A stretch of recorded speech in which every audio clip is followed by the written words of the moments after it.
याद है किसमें कितना है दम? ठीक है, चलो ये बताओ, ये क्या है जो सामने तीन पिक्चर्स बनी है? This is states of matter. ठीक है, बोलते रहेंगे, इकट्ठे बोलेंगे, जब मैं नाम लूंगी तो जिसका नाम लूंगी वो बोलेगा, लेकिन बोलते रहेंगे। ठीक है, बोलते ऐसे नहीं, फालतू जो मैं पूछूंगी वो बोलोगे। ठीक है, so these are three states of matter, solid, liquid and gas. ठीक है, अब ध्यान से मेरे क्वेश्चन सुनना। सबसे पहले बताओ, जो इंटर पार्टिकल अट्रैक्शंस हैं वो मिनिमम किस में है?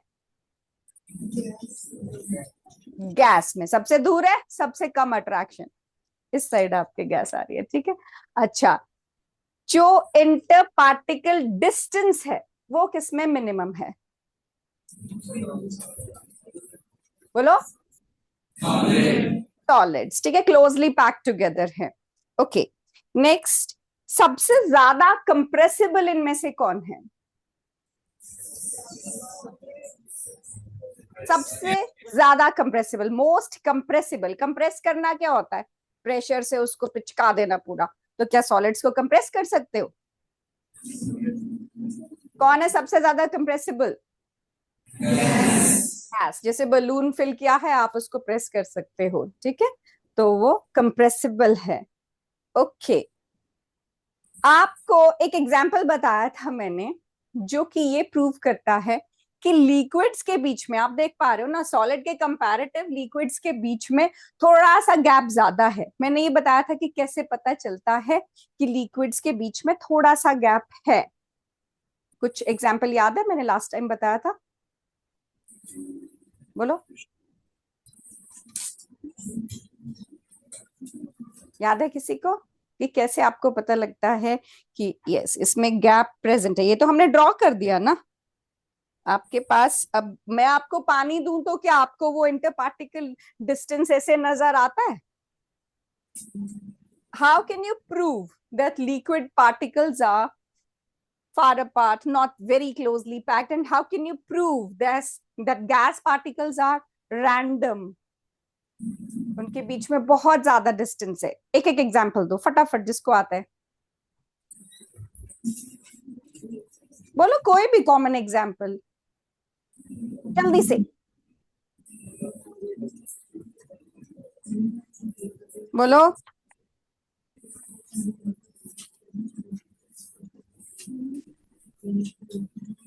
ताशी, ताशी भी है कोई आप में? एक एक बच्चे का नाम ताशी लिखा है। हाँ हाँ बेटा, डू यू नो कोई एग्जाम्पल ऐसा जिससे आप प्रूव कर सको कि लिक्विड के पार्टिकल्स के बीच में गैप है, गैस में बहुत सारा गैप है? by mixing sugar in water. Very good. ठीक है, मैंने लास्ट टाइम आपको ये बताया था, बैठो बेटा, कि if you take a glass full of water up to the rim and you add a teaspoon of sugar in it, तो वो वाटर स्पिल नहीं होता, क्योंकि थोड़ी बहुत ऐसे स्पेसेस उसमें प्रेजेंट होते हैं जो शुगर पार्टिकल जाके ऑक्यूपाई कर सकते हैं। ठीक है, and what about gases? An example which proves कि गैसेस के बीच में फोर्सेस बहुत वीक हैं और डिस्टेंसेस काफी ज्यादा हैं? कोई एग्जाम्पल देगा? ये भी मैंने लास्ट टाइम आपको एक दोनों का एक कंपैरेटिव एग्जाम्पल बताया था। बोलो रविश, आप बताओ बेटा।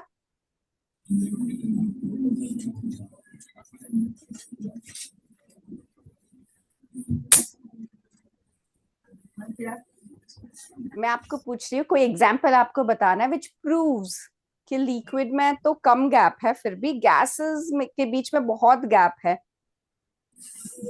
और उनकी फोर्सेस वीकेस्ट हैं।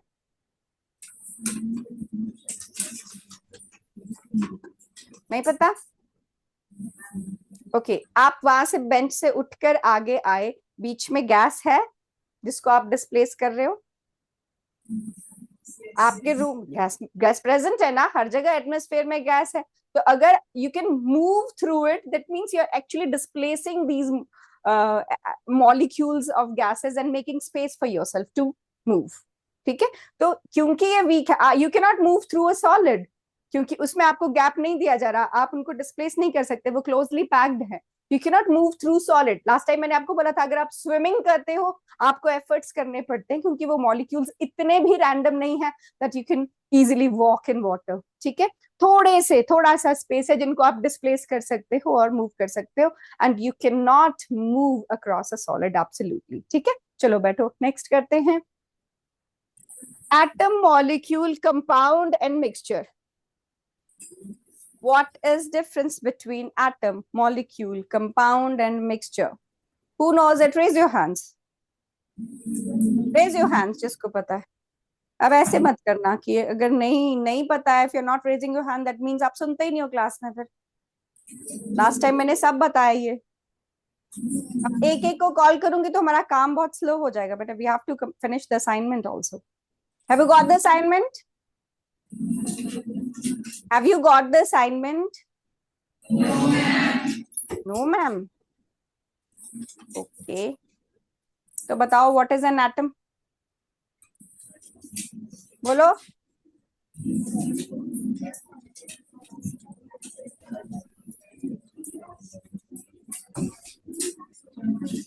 Tell me. एक एक करके आ जाओ फिर,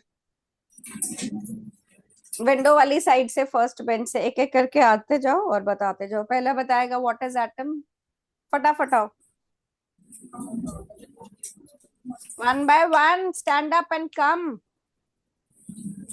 yes, what is an atom? That is made by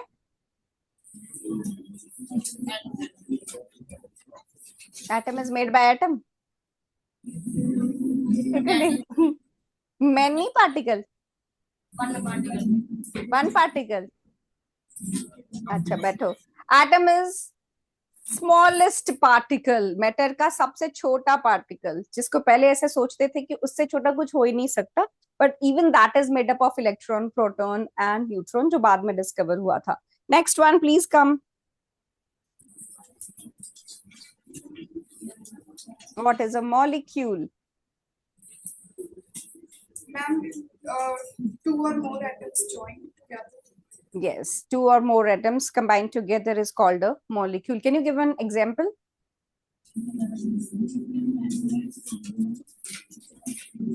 Ma'am, in water, like Water is a molecule, then what is a compound? in hydrogen and oxygen. So what is difference between a molecule and compound? Ma'am, molecule in this atoms are two or more atoms are joined. Yeah. And in compound, different atoms are joined. In molecules also you have got heteroatomic molecules in which two different atoms combine. Like HCl is a molecule in which hydrogen and chlorine atoms are combining together. वो भी molecule है. But in a compound, these elements are actually combined in a fixed ratio, constant proportion. Like in water, hydrogen and oxygen, they combine with each other in ratio of 1:8. So compound वो है जिसमें elements are combined together in a fixed ratio. And what is a mixture? Ma'am, in which two or more substances are mixed together. Mixed together, no constant proportion, no fixed ratio, right? Okay, beta, beto, very good. Next one, please come.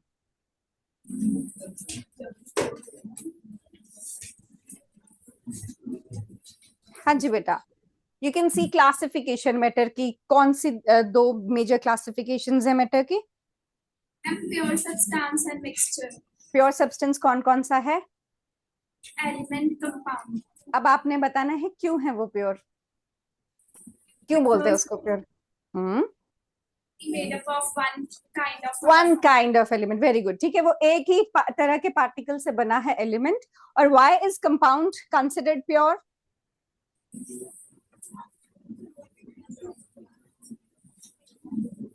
वो pure इसलिए है, मैंने कहा compound word जब भी आए ना, आपको एक फिक्स्ड रेशो वर्ड, ये कि उसमें एलिमेंट्स या combine in a fixed ratio, वो चेंज नहीं हो सकती, वो रेशो है तो वो कंपाउंड है, नहीं तो नहीं है, नहीं तो कुछ और है। तो वो इसीलिए प्योर है क्योंकि उसके एलिमेंट्स एक फिक्स्ड रेशो में ही कंबाइन करना अलाउड है।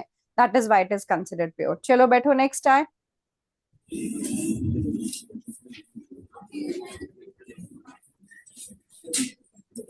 Yes, beta. What is homogeneous and heterogeneous mixture? Homogeneous mixture is a mixture which has uniform composition. Which has Uniform composition. uniform composition. Can you give example of homogeneous and heterogeneous mixture? Yes. And if we stir salt and water properly, then it will taste same at every sip. And it is an example of homogeneous mixture. And if we will not stir the salt properly in the water, and it will taste different at every sip. And it will give an example of heterogeneous mixture.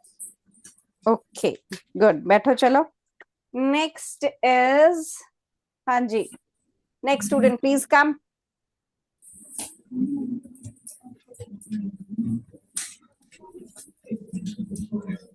आपको बताना है पिछली class में हमने periodic table के बारे में क्या किया था.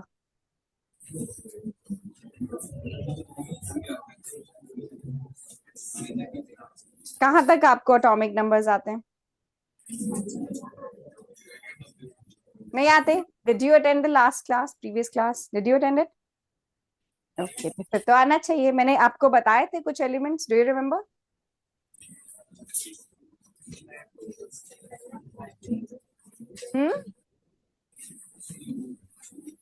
You don't? ओके, याद करना है बेटा. चलो बैठो. Next student please come.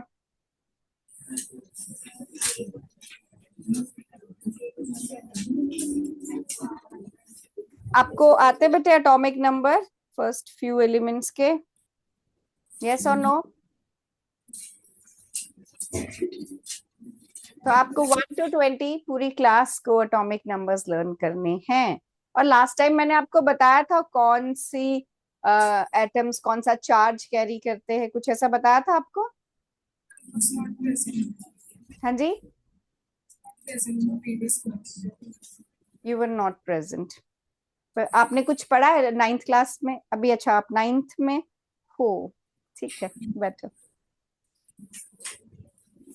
Fine. तो दिस इज पीरियोडिक टेबल जिसके आई एक्सपेक्ट फर्स्ट 20 एलिमेंट्स आपको याद हो, बिकॉज आगे आपको यूज होंगे.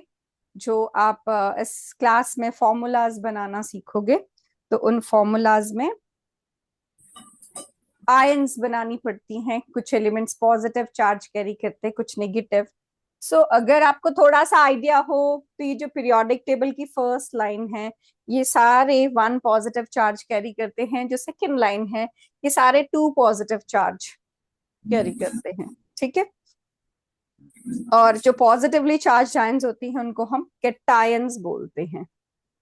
ओके. प्योर सब्सटेंसेस और मिक्सचर के डिफरेंस है. प्योर सब्सटेंसेस जैसे हमने बोला, it consists of single type of substance and they can not be separated into other substances by physical methods and they have their own definite properties. ठीक है.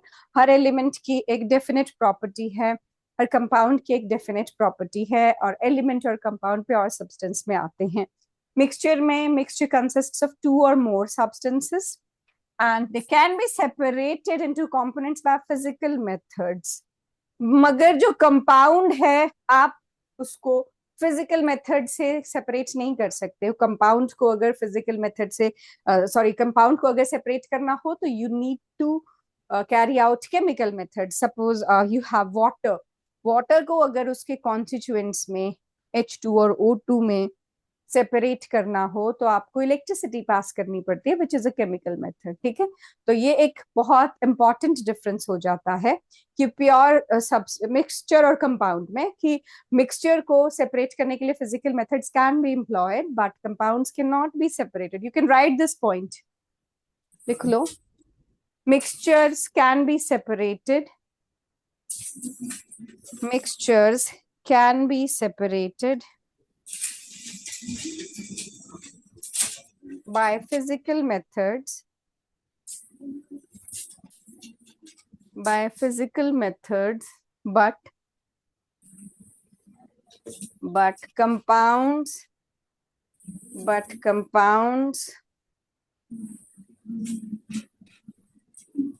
cannot be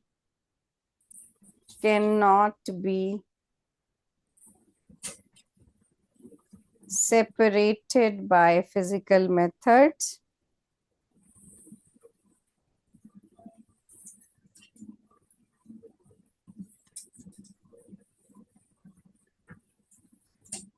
For example,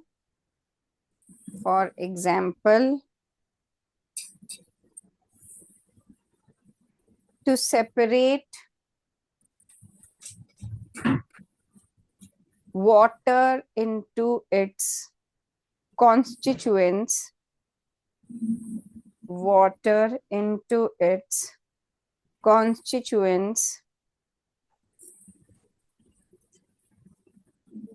electricity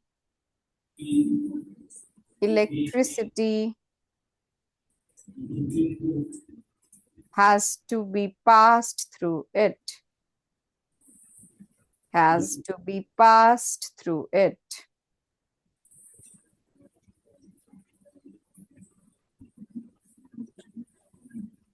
Did you write difference between pure substance and mixture last time? लिखा था? बोलो, आपने ये difference लिखा था last time? Was it yes or no? Write it down fast. Pure substance and mixture में difference लिखो.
Done, beta?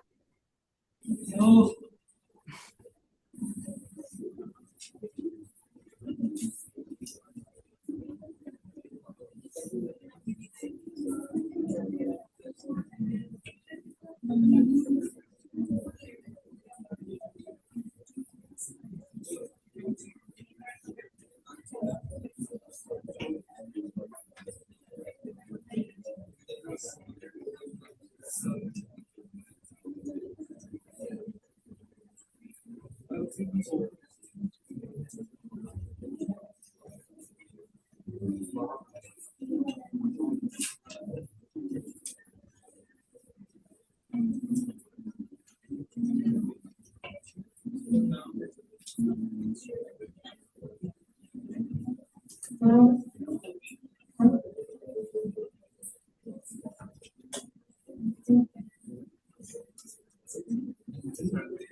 Done? Yes.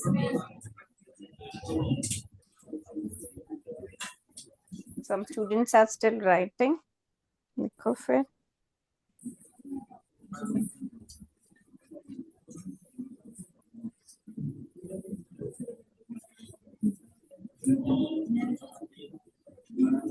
Okay, this is a compound NaCl and this is a mixture combined in any proportion.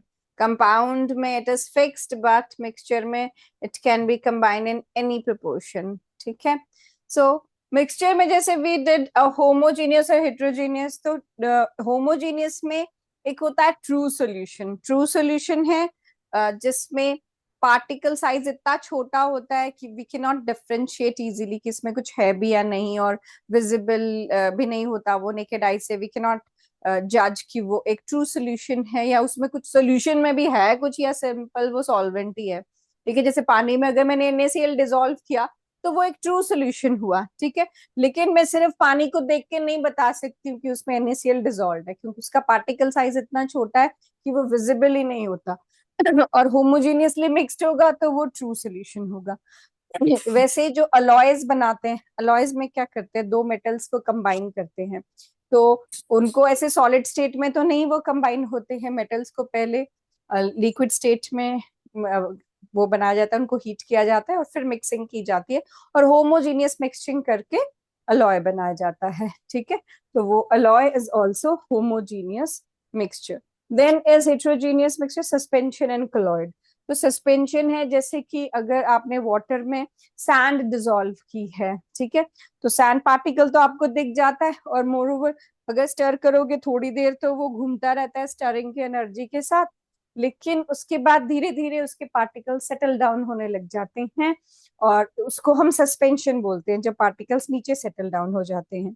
लेकिन colloidal particles क्या होते हैं, colloidal particles हमेशा suspended रहते हैं solution जब बनाया जाता है. जैसे milk is a colloidal solution, तो ऐसा तो नहीं है कि उसमें जो पार्टिकल्स हैं, जैसे अगर आप वाटर में भी सिर्फ एक टीस्पून मिल्क का ऐड करते हो तो वो थोड़ा सा वाइट हो जाएगा, लेकिन ऐसा नहीं है कि फिर उसके पार्टिकल्स नीचे सेटल डाउन हो जाए और मिल्क नीचे आ जाए और वाटर ऊपर रह जाए. ऐसा नहीं होता. तभी तो जो मिल्कमैन होते हैं वो बहुत सारा पानी उसमें डिसॉल्व कर देते हैं, उनको पता है कि ये सेपरेट नहीं होने वाला, दूध का दूध और पानी का पानी नहीं होने वाला है. ठीक है, because they make colloidal solution and that milk particles they remain suspended in the solution all the time. अगर ऐसा होता कि उनका जो मिल्क होता है वो सैंड पार्टिकल की तरह होता तो थोड़ी देर बाद वो सैंड पार्टिकल की तरह मिल्क नीचे सेटल डाउन हो जाता और वाटर सेपरेट हो जाता. ठीक है, लेकिन ऐसा नहीं होता. तो कोलॉइडल सोल्यूशन की ये पहचान होती है that the particles never settle down. ठीक है, you can write it here. जैसे ट्रू सोल्यूशन और अलॉयज तो मैंने आपको बता दिया. सस्पेंशन में लिखो that solute particles get settle down after some time, और कोलॉइड्स के नीचे लिखो make this flow chart. Make this flow chart first and then write these 2 points.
Done. इसमें बस नीचे यहाँ लिख लो, the particles of suspension get settle down, the particles of suspension get settled down after some time. Get settled down after some time, but the particles of colloids never settle down. Particle of colloids never settle down.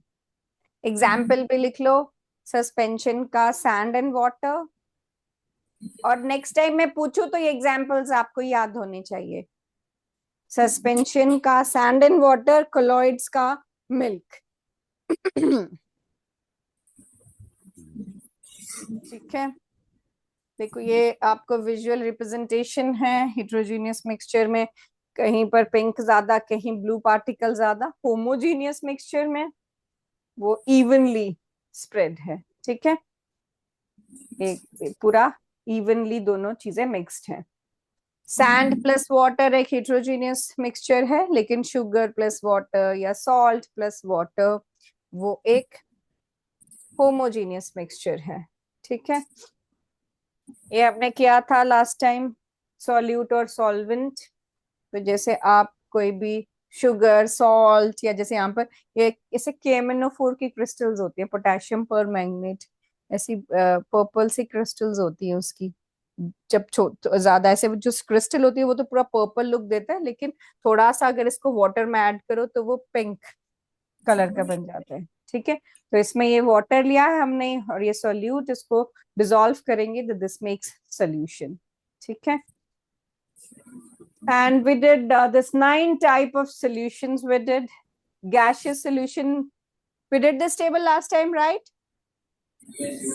And you get questions based on this. I'll give you some questions now. So gaseous solution है जिसमें solvent gas है और इसमें आप gas, liquid और solid तीनों mix कर सकते हो। तो if you put gas and gas, like air, mixture of gases, air में बहुत सारी gases हैं, तो gas and gas type of solution हो गया। और अगर water present है air में, this is liquid in gas type of solution। और अगर iodine present है, iodine is solid in nature which can sublime। So if iodine is present in air, that is solid and gas type of solution. In liquid solutions, जो solvent है that is liquid. So gas and liquid है, HCl in water is a gas and liquid type. Alcohol in water is liquid and liquid type. Solid and liquid is sugar in water. ठीक है, solid and liquid. फिर है gas and solid. So ये जो hydrogen gas है इसको हम store करते हैं मेटल बेड्स पे, मेटल की शीट्स होती है। तो मेटल जो है वो मेटल एटम स्फेरिकल होते हैं, उनके बीच में गैप्स होते हैं, इंटरस्टिशियल साइट्स उनको बोलते हैं।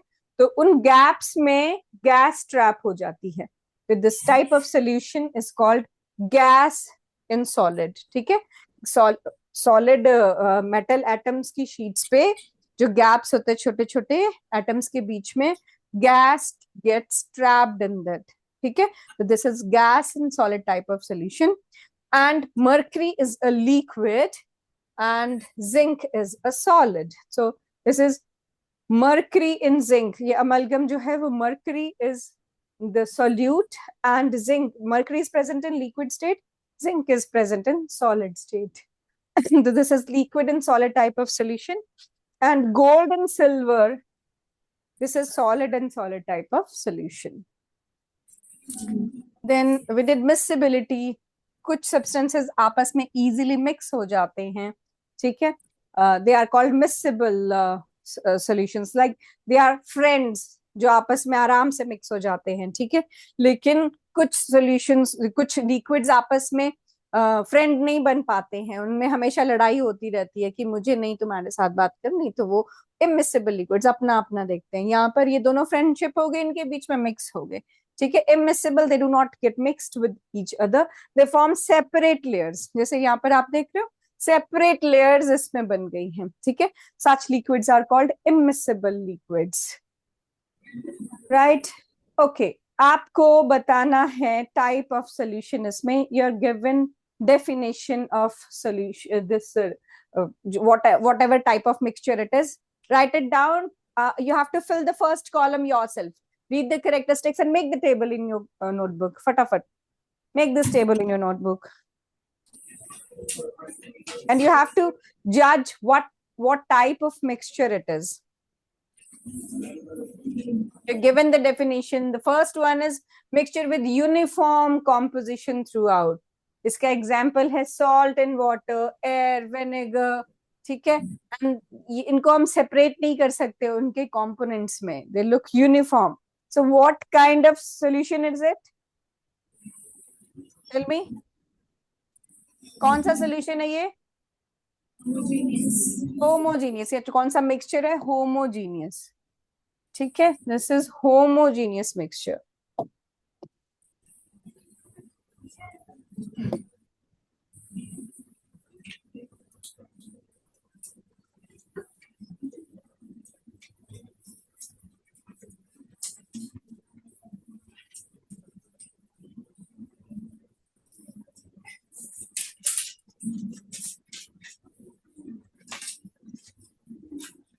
Then a mixture with non-uniform composition, what is it called? Heterogeneous. Heterogeneous.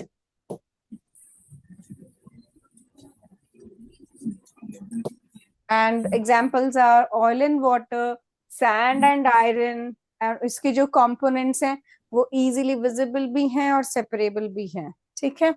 Then a homogeneous mixture where solute dissolves completely in solvent. What is it called? बोलो। Miscible liquids. दोनों जब आराम से completely dissolve होते हैं, completely soluble हैं, ये miscible liquids हैं।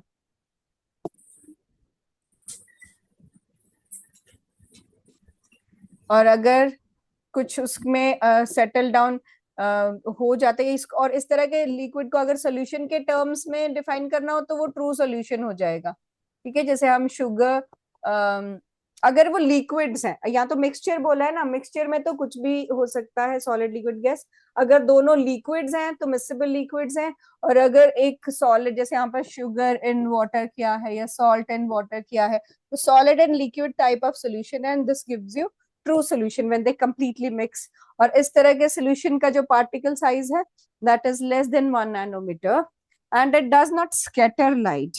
जो लाइट की स्कैटरिंग है उसके लिए जो सॉल्यूट पार्टिकल का साइज है that has to be big enough कि उस लाइट को स्कैटर कर सके। आप फिजिक्स में पढ़ोगे स्कैटरिंग ऑफ लाइट, कि जैसे प्रिज्म से लाइट पास करते तो वो 7 कलर्स में स्प्लिट कर जाती है, वैसे लाइट का बिखरना is called scattering of light, जो एक कोलॉइडल सोल्यूशन कर सकता है, लेकिन ट्रू सोल्यूशन लाइट को स्कैटर नहीं कर सकता, ठीक है। A heterogeneous mixture where solid particles are dispersed but settle down over time. अभी बताया था, what kind of solution is it? Suspension, जिसका पार्टिकल साइज काफी बड़ा होता है और वो सेटल डाउन हो जाता है, like if you add sand in water, mud in water, chalk in water, ठीक है। पार्टिकल साइज बड़ा होगा और वो नीचे सेटल डाउन हो जाएगा। कितना बड़ा पार्टिकल साइज? 1000 नैनोमीटर से ज्यादा, ठीक है। And last is mixture where particle size is intermediate and particles do not settle. What do we call it?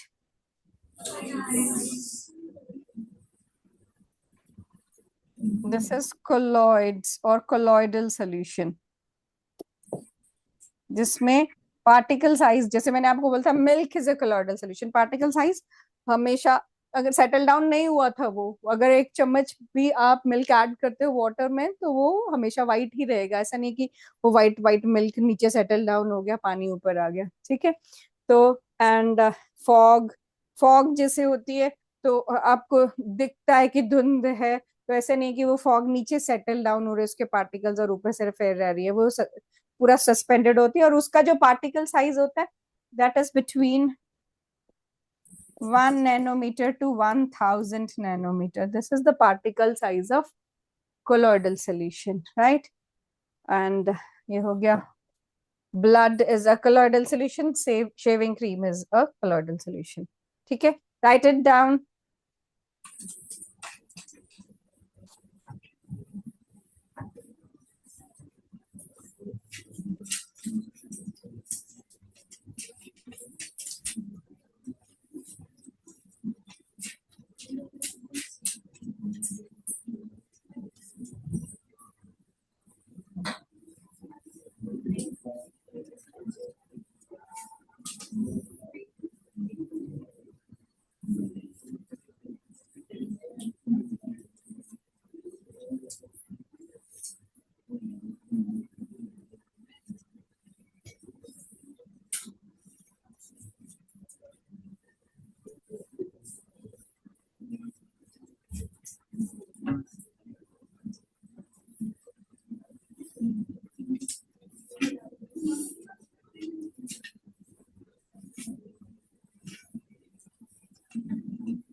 I'm writing some more examples of homogeneous mixture on this side. ठीक है, ये this is not related to table, so just homogeneous mixture example on this side, and heterogeneous I'll write on that side, so you can add it.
अभी आपके homogeneous हो गए, salt and water, vinegar, stainless steel, coffee, brass, natural gas, these are all homogeneous solutions and या mixtures. और जो heterogeneous है, pizza, oil and water, salad, cereal and milk, ठीक है, चोको चिप आइसक्रीम, ये सारे heterogeneous हो गए, राइट? लिखो इनको. एक्स चल तो रही थी रिकॉर्डिंग. वाई वाई हाँ जी, 0,-4 लाइज ऑन वाई एक्सिस. तो 1 2 3 4 ये रहा आपके पास coordinate 0,4 and 2,0 lies on X axis. 1 2 ये गया हमारा कोऑर्डिनेट 2,0. ठीक, इनको मीट कर देते हैं पॉइंट्स को. तो ये मेरे पास क्या बन गई, ट्रायंगल. नेमिंग कर देते हैं. गिवन है, हाँ जी गिवन ही है इसमें डायग्राम में. 0 A एंड C जो नेमिंग थी डायग्राम में मैंने वही की है, चेंज नहीं की ताकि कंफ्यूजन क्रिएट ना हो. Okay, roll number 12. Roll number 12.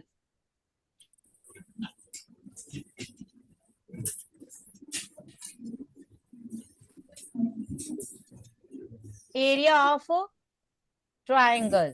Formula बताओ बेटे पहले, एरिया ऑफ अ ट्रायंगल. हाँ जी, 1/2 into base into perpendicular height. तो हम हाइट भी लिख देते हैं. ये कौन सी ट्रायंगल है हमारे पास? ओ ए सी जो ट्रायंगल है, इसका नाम बताओ। Right angle triangle. Right angle triangle. ठीक है, इसमें बेस बताओ कितने यूनिट है? 2। Base is 2 unit. तो ये हमारे पास बेस है, ये कितने यूनिट है? 2 यूनिट। जस्ट दिखाई नहीं दे रहा।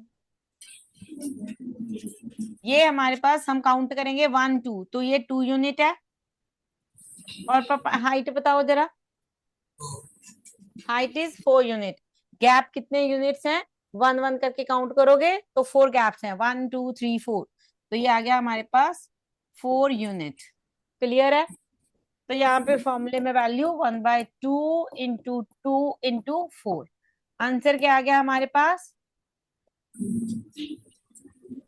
4 स्क्वायर यूनिट। एरिया है बेटे, एरिया को हम स्क्वायर्स में लिखते हैं ना, तो 4 square unit. Go to your seat, thank you. ठीक है, एरिया इज 4 स्क्वायर यूनिट। ये हमारे पास question number 7। Next question number 8। Question number 8 हमें क्या गिवन है? 3 vertices of a rectangle. Diagram गलत है इसमें जो प्लॉट हुई है, मैं क्लियर कर दूं। ये जो प्लॉट किया गया है ना ग्राफ पे, ये गलत है। ध्यान से देखना, ऑब्जर्वेशन आपकी सही होनी चाहिए। ठीक है, मैथ ऑब्जर्वेशन पे ही होती है सारी, इसलिए जब आप इसको ऑब्जर्व करोगे ना, इसमें काफी मिस्टेक्स हैं। इसके ऊपर नहीं बैठना कि ये निकाल के दिया हुआ है ये सही होगा। गलत भी हो सकता है, सही भी हो सकता है, ये आपने बताना है। 3 वर्टिसेस ऑफ अ रेक्टेंगल हमें गिवन है in order 3, 2, -4, 2 and -4, 5। Plot this point on the graph paper. तो पहले हम ग्राफ पेपर पे इनको प्लॉट करते हैं। हम x axis and y axis plot कर लेते हैं।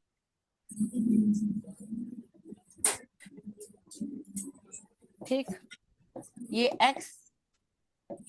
X dash, y and y dash. Clear इतना? 1 2 3 4 5, 1 2 3 4 5, -1 -2 -3 -4 -5 -4 तक जाना है। -1 -2 -3 -4 -5।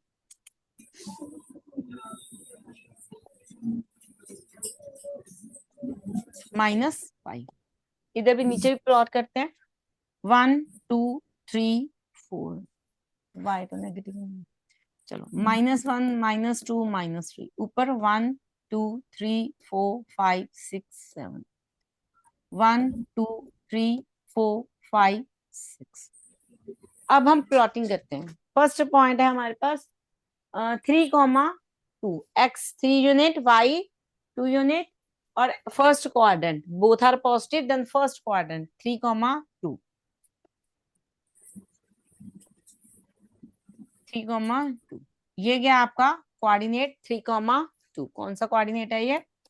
3, 2 एंड -4, 2, x -4 y 2, तो -4 यूनिट एंड 2 यूनिट, -4, क्लियर? -4, 5, -4, 5। ये गया हमारा कोऑर्डिनेट -4, 5।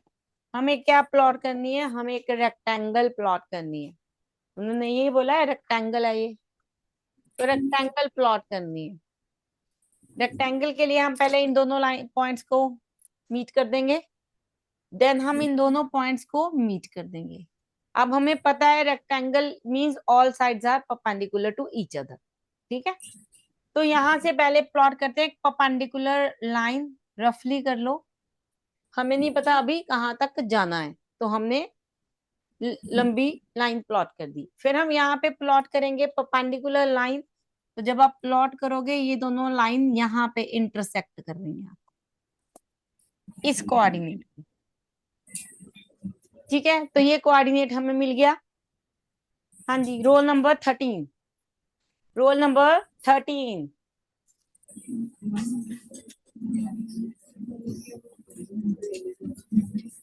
हाँ जी, कोऑर्डिनेट्स बताओ जरा क्या है ये।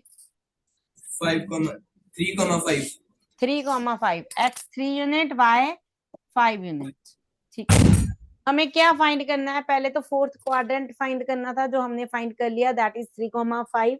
उसके बाद हमें फाइंड करना है किस एरिया ऑफ रेक्टेंगल बताओ जरा। length multiply breadth area of rectangle is equal to L into C. Length बताओ जरा कितनी है, 3 कितनी द्वारा बताओ। 3 चलो 3। ब्रेड्थ बताओ कितनी है। length 7 हाँ जी, लेंथ 7 है। ठीक है, यहां से काउंट करोगे बेटे, देखो जरा। रेड कर लो सिलेक्ट। हाँ जी, ये 1 यूनिट। अगर यहां से देखो, एक गैप गैप काउंट कर सकते हो। 1 2 3 4 5 6 7 7 गैप है हमारे पास, तो 7 यूनिट। पहला मेथड। दूसरा कैसे फाइंड कर सकते हो? अगर आप इस कोऑर्डिनेट को ऑब्जर्व करो, दोनों को y कोऑर्डिनेट सेम पड़ा है तो 2 - 2 = 0। ठीक है, x कोऑर्डिनेट को सब्ट्रैक्ट कर दो। 3, ये तो दिखाई नहीं दे रहा ना।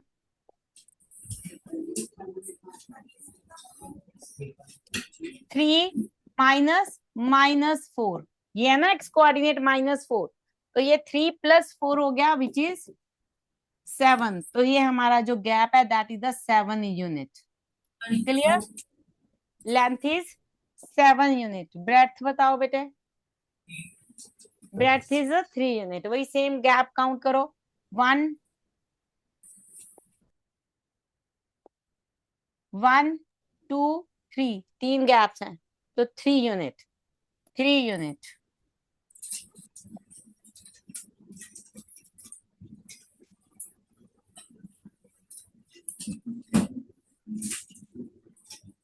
थ्री यूनिट कितना आ गया हमारे पास? 21 आगे 21 के आगे बोलो। square square unit. 21 square unit. देखो यहाँ पे हमें डायमेंशन गिवन नहीं थी, और हमें पता है जब हम एरिया निकालते हैं डायमेंशन के ऊपर 2 लगाते हो ना, स्क्वायर को रिप्रेजेंट करता है, तो यूनिट नहीं गिवन होने के कारण हम ऐसे लिखते हैं, स्क्वायर यूनिट। क्लियर है? कोई डाउट बेटे? ठीक है, go to your seat. Very good. Area of rectangle find करना था। एरिया ऑफ रेक्टेंगल हमारे पास आ गया 21 स्क्वायर यूनिट। इसमें किसी को भी कोई डाउट है तो बेटे पूछ सकते हो।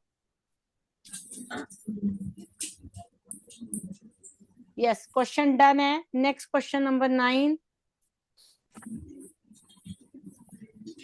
क्वेश्चन नंबर 9, हमें क्या गिवन है? हमें गिवन है 2,3b is equal to -a -a, 3। Find the value of a and b। a and b की वैल्यू आपको फाइंड करनी है। रोल नंबर 17 आए थे ना अभी। Roll number 18। Roll number 18।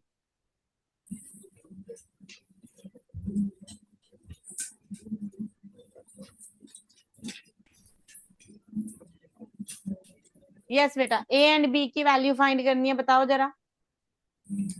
Ma'am, we will take 2 is equal to -a and 3b is equal to 3.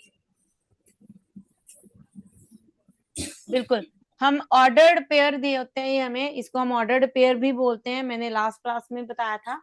जो ordered pair होते हैं तो अब सीसा के इक्वल, ऑर्डिनेट ऑर्डिनेट के equal. Clear? It means 2 is equal to -a की वैल्यू कितनी आ गई? -2। एंड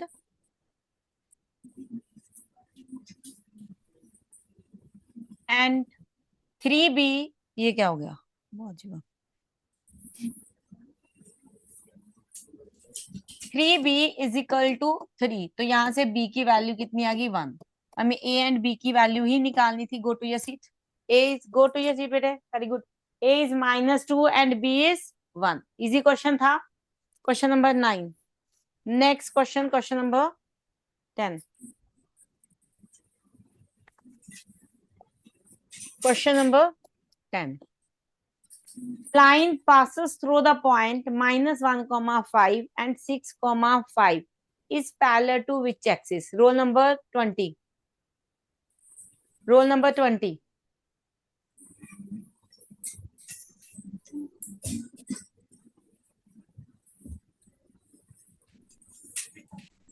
Yes, इसको हम प्लॉट करते. मैं पॉइंट्स लिख लूं, मैं भूल गई कोऑर्डिनेट्स. हमारे पास कोऑर्डिनेट्स हैं -1, 5 एंड 6, 5. हाँ जी, ये किस एक्सिस के पैरेलल हैं ये बताना है. तो हम पहले इसको प्लॉट कर लें. बताओ, अगर निकाल लिया आंसर बता सकते हो.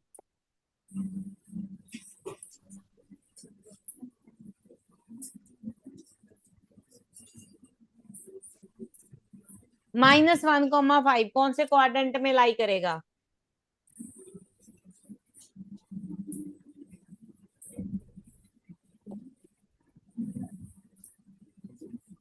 बेटे -1, 5 कौन से क्वाड्रेंट में लाई करेगा? दोबारा बताओ किसमें. दोबारा बताओ बेटे. फोर्थ क्वाड्रेंट में.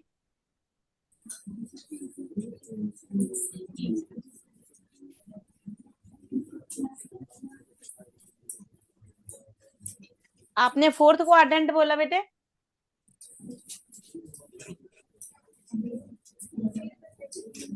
मैंने सेकंड क्वाड्रेंट.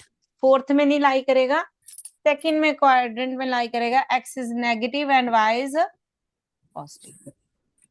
-1, -2, -3 हमें कहाँ चाहिए? -1. तो -1 to 5 ये हमारे पास y है. तो यहाँ आएगा कोऑर्डिनेट आपका. ये कोऑर्डिनेट बनेगा -1, ये किस क्वाड्रेंट में लाई करेगा? 6, 5 first. X is 6, Y is 5, तो क्वाड्रेंट रहा आपका 6, 5. अब हमें क्या बोला गया है? A line passes through these 2 points. इन दोनों पॉइंट्स को मीट कर दो. A line passes through these 2 points. ये हमारे पास लाइन है. अब मुझे बताओ ये किस एक्सिस के पैरेलल है?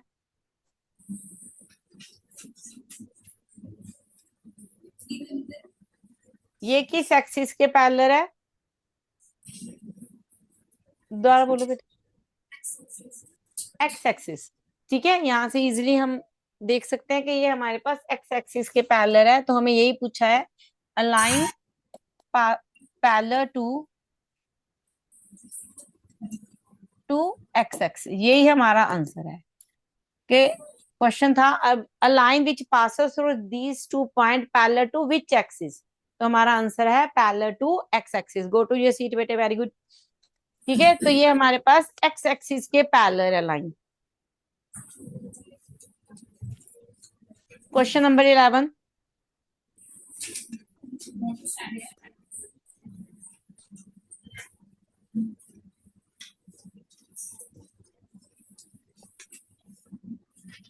Question number 11. पॉइंट ए, एक पॉइंट दिया है आपको -5, -4 and point B is 3, -4 are vertices of an isosceles triangle. किसके vertices हैं? ये हमारे पास isosceles triangle के हैं.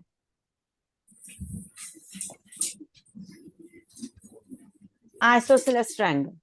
ठीक है, ट्रायंगल ABC. हमें A एंड B के vertices दे दिए हैं.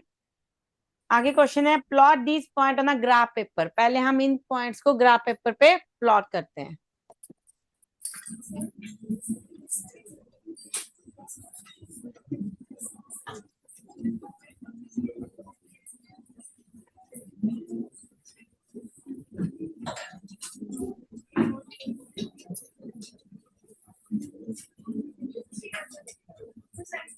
ठीक है, ये हमारे पास एक्स एक्सिस और ये वाई एक्सिस।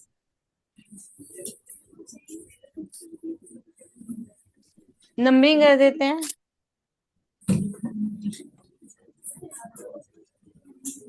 -1, -2, -3, -4, 1 2 3 4 5, 1 2 3 4 5, ठीक है, 1 2 3, -1 -2 -3, 1 2 3 5, -1 -2 -3 -4 एंड माइनस। ठीक है, सबसे पहले क्या करना है, इन पॉइंट्स को प्लॉट करना है। Roll number 25, roll number 25।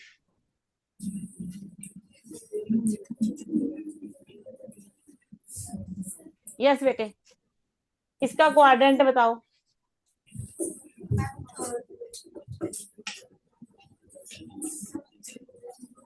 Both are negative, third quadrant. X is -5 and Y is -4, तो पॉइंट हमारा गया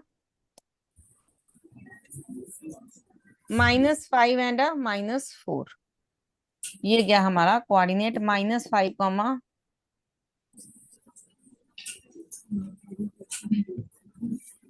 3, -4 के क्वाड्रेंट बताओ। 4, x is 3 and y is -4। ठीक है, 3, -4, इसको मिला देते हैं पूरी एक्सिस, सॉरी, मीट कर दो इन दोनों को। ठीक, ये हमारे पास पॉइंट्स हैं ए एंड बी, प्लॉट कर दिए हमने। आगे क्वेश्चन क्या कहता है, क्वेश्चन कहता है find the coordinate of a C. जो हमारे पास एबीसी एक आइसोसेलेस ट्रायंगल है, उसमें से सी के कोऑर्डिनेट हमें बताने हैं। If the height of a triangle is a 5 unit, triangle की हाइट गिवन है, क्या गिवन है आपको, height is equal to 5 unit. जब हमें सिंपल हाइट की बात की जाती है तो बेटे ये क्लियर रहना चाहिए कि वो एक तरह से परपेंडिकुलर हाइट की बात करेंगे, स्लैंटिंग जो होती है वो नहीं। Height means perpendicular distance base से उस वर्टिसेस का। ठीक है, बताओगे जरा, हम सी पे कहाँ प्लॉट कर सकते हैं।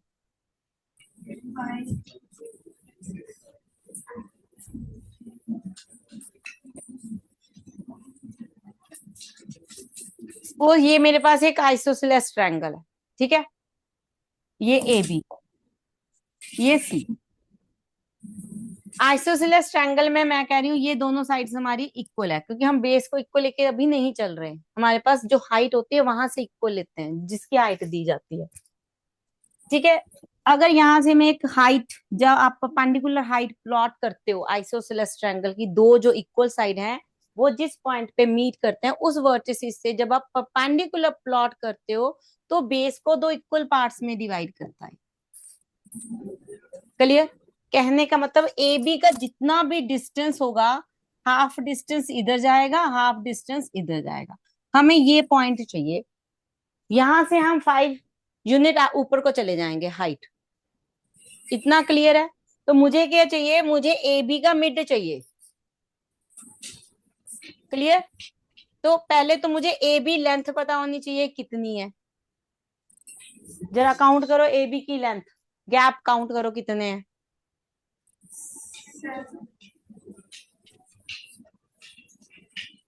हम मिलके काउंट करते हैं। एक नहीं, -4 है, x है -5, 1 2 3 4 5, 3 तक जाना है, 6 7 8, कितना गैप है, 8 यूनिट। तो ये हमें टोटल डिस्टेंस पता चल गया 8 यूनिट, इतना ए एंड बी का। अगर मुझे हाफ लेना है तो कितना रहेगा, 4 यूनिट। तो मैं यहां से कितना डिस्टेंस कवर करूंगी, ए से 4 यूनिट कवर करूंगी, है ना। 4 यूनिट कवर करते हैं। यहाँ आगे -4 पे 1 unit, 2 unit, 3 unit and 4 unit. 4 unit cover कर गए, मीन्स हमें ए बी का ये वाला पॉइंट मिल गया। कौन सा है ये वाला पॉइंट, ठीक है। हाँ, -1 के साथ। अब हम -1 से कितनी हाइट हमें चाहिए, 5, तो हम ऊपर कितने यूनिट कवर करेंगे, 5 यूनिट कवर करते हैं। तो ये 1 2 3 4 5 हो गया, 5 हो गया। ये हमारा कोऑर्डिनेट होगा सी का। कोऑर्डिनेट बताओ जरा क्या होगा अब सी का। ये मेरे पास 1, 5, -1। जब हम कोऑर्डिनेट्स की बात करते हैं बेटे तो हम ओरिजिन से देखते हैं, है ना, ओरिजिन से देखते हैं ना, सही बोला मैंने। तो हम ओरिजिन से देखते हैं, ये मेरे पास ओरिजिन है, ठीक है। ये पॉइंट एक्स एक्सिस के साथ कितने डिस्टेंस पे है, -1 ना, इस तरफ है ना, लेफ्ट साइड पे। और अगर हम ऊपर को जाएं तो ये कितना डिस्टेंस है, ये भी 1 यूनिट है और कोऑर्डिनेट -1 आ गया। तो हमारा ये कोऑर्डिनेट क्या आ गया, -1, माइनस।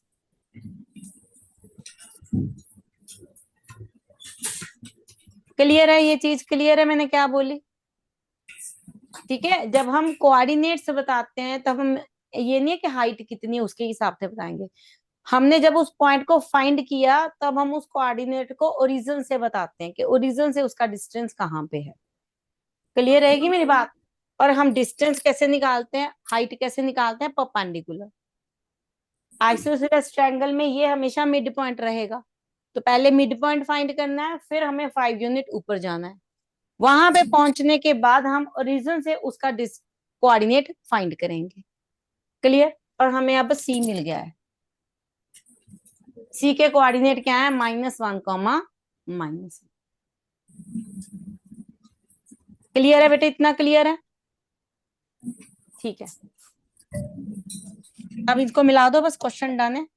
आइसोसेलेस ट्रायंगल है, ये मीट कर दो।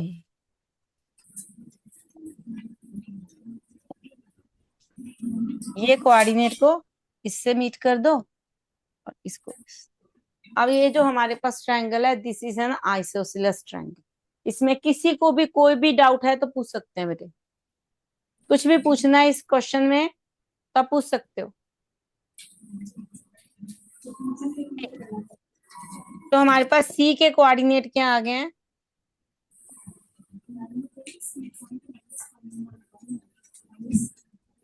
Coordinate of C are -1, Excuse me, हाँ जी, ma'am, C point -1, 1। Oh sorry, मैंने पॉइंट गलत लिखे हैं, ठीक है। मैं सोच भी रही थी कुछ गड़बड़ है यहाँ पे, ठीक। -1, 1 ऊपर को y पॉजिटिव 1 2 3, ठीक। -1, 1 अब ठीक है सब कुछ पूछना है बेटे इसमें, ओके। क्वेश्चन डन है। Question number 11, coordinates are -1, 1। Very good, go to your seat बेटा।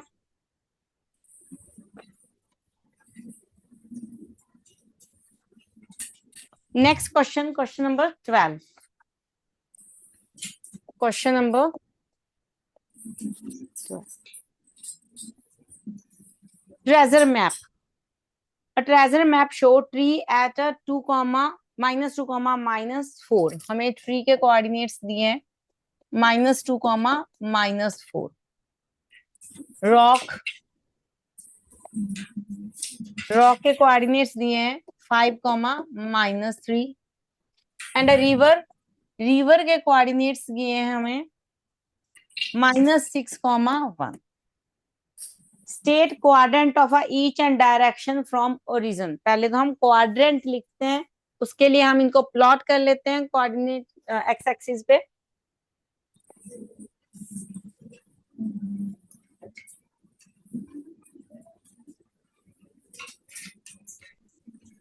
ठीक है, एक्स डैश y,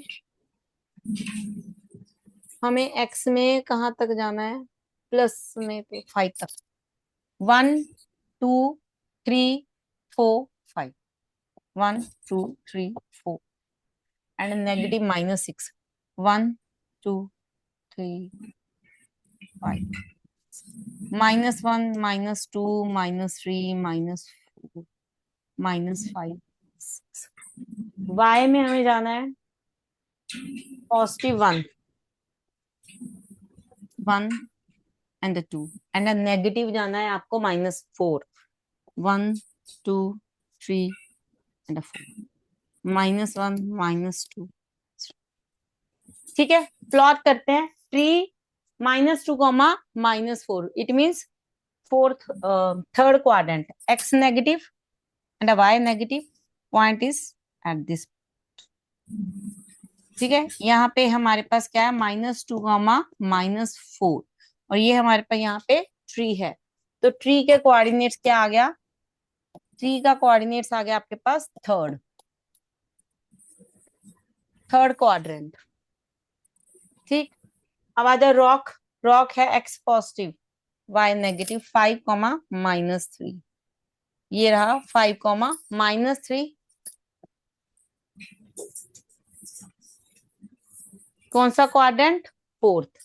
रॉक किस क्वाड्रेंट में लाई कर रहा है, fourth quadrant. Then a river, -6 1 -6 1, ये रहा आपके पास -6 1। तो रिवर किस क्वाड्रेंट में है, river in a second quadrant. इतना डन है, एक पार्ट डन है कि हमें इनके क्वाड्रेंट बताने थे। अब डायरेक्शन बतानी है, तो डायरेक्शन के लिए पहले डायरेक्शन को मार्क कर लो। ये नॉर्थ होती है, नीचे south, east and waste.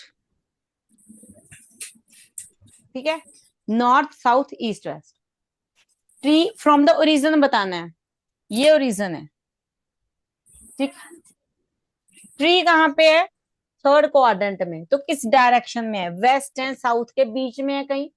Exact x axis या वाई एक्सिस पे है नहीं, जो हम ओनली वेस्ट या ओनली साउथ लिख दे, बीच में है। तो हमारे पास ये कौन सी डायरेक्शन है, वेस्ट साउथ। तो ट्री हमारे पास वेस्ट साउथ डायरेक्शन में चला गया, वेस्ट एंड साउथ के बीच में है। उसके बाद हमें बताना है रॉक। रॉक कहाँ पे है, 5 -3, ये रहा आपके पास रॉक। रॉक की डायरेक्शन क्या होगी, साउथ एंड ईस्ट के बीच में है, ये डायरेक्शन साउथ ईस्ट है। तो हमारे पास रॉक किस डायरेक्शन में गया, साउथ ईस्ट, रॉक की डायरेक्शन। रिवर की बात करते हैं, रिवर यहाँ पे लाई कर रहा है, कौन सा डायरेक्शन, नॉर्थ वेस्ट, ये डायरेक्शन होता है नॉर्थ वेस्ट। तो रिवर हमारा किस डायरेक्शन में गया बेटे, नॉर्थ वेस्ट। क्लियर, ये डायरेक्शन रहेगी ईस्ट नॉर्थ या नॉर्थ ईस्ट। ठीक, ये 4 डायरेक्शन अगर एक्सिस पे लाई करते हैं तब हम कहते हैं north west east and south. Clear, ऐसे डायरेक्शंस होती हैं आपकी। ये रहा आपके पास क्वेश्चन का आंसर। डायरेक्शन भी बता दी है, फ्रॉम ओरिजिन बतानी थी, तो उसी हिसाब से किस पॉइंट से बताना है। अगर मुझे कहीं ये 1 पे बताना होता ना, मुझे ये डायरेक्शन 1 से बतानी होती, तो 1 से ये वेस्ट की तरफ है। ठीक है, ओरिजिन से वेस्ट की तरफ नहीं है, 1 से वेस्ट की तरफ है।